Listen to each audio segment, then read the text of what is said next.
Alam niyo ba, ang mga buto ng prutas na ito ay itinuturing na superfood ng marami. Sagana sa sustansya. Ito ay tinatawag na makana. Nakakahaba daw ito ng buhay. Ang kinakat ng mga lalaking ito ay mga dahon ng water lily.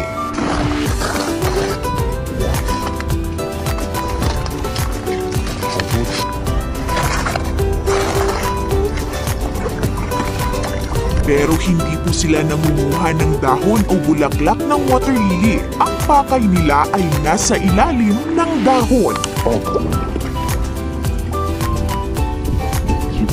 At ito ay ang prutas ng water lily. Sa Bangladesh, maraming nagtitinda ng prutas na ito kung saan diretso nilang kinakain. Pero sa India ay ginagawa nila itong ganito, parang popcorn.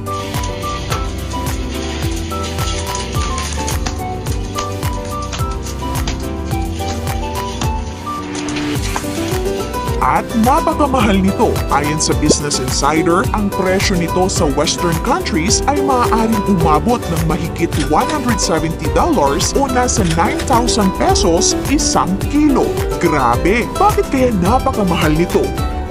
Ang makana ay tinatawag ring fox nuts, pero hindi po ito isang mani, kundi isang buto. Tinatawag rin itong lotus seeds, pero hindi ito galing sa lotus, kundi sa isang klase ng water lily na kung tawagin ay Uraea leaferux o gorgon plant. Ang makana ay isang popular na snack sa mga bansa sa Asia, partikular na sa India at China. Sinasahog rin ito sa maraming ulam. Naging popular ito worldwide dahil sa unique nitong lasa, crunchy texture at sa napakarami nitong health benefits. Nagtataglay ito ng mataas na B vitamins, protein at fiber. Sagana rin sa carbohydrates, magnesium, potassium at phosphorus. Mababa din daw ito sa calories at fat, kaya naman marami ang itinuturing ito bilang isang superfood. Ang state ng Bihar sa India ang nagpuproduce ng 90% ng makana sa mundo. Ayon sa Business Insider, napakamahal ng makana dahil napakamatrabaho nitong gawin.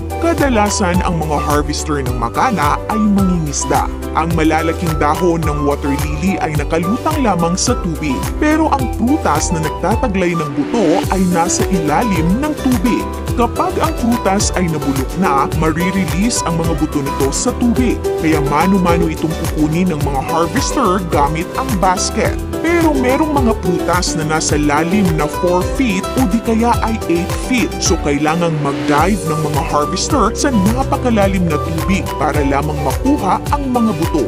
Napakaputik pa ng tubig, hindi agad makikita ang mga buto. Habang nasa ilalim, pumapasok pa daw ang putik sa kanilang tenga, mata, ilong at bibig. At marami ang nagkakasakit sa balat dahil dito. Idagdag mo pa ang mga tinik na nasa dahon ng water lily. Hindi talaga maiwasang matinik ang harvester.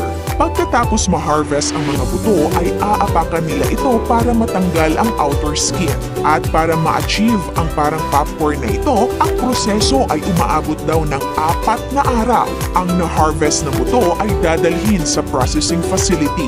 Dito, ibibilad ang mga buto para mawala ang tubig sa loob. Pagkatapos, ito ay i-roast na. Ang prosesong ito ay umaabot ng 20 hours. Kapag ganito na ang tunog, ay ready na daw itong ipop. At ganito ito gawin. Mano-mano itong papaluin para matanggal ang balat at puti na lang ang matitira. Ngayon, meron ng makabagong paraan ng pagsasaka ng makana sa India. Sa halip na malalim na pond ay itinatanim na ang water lily sa mababaw na tubig. Meron na rin machine para pang-roast at pang-pop ng buto.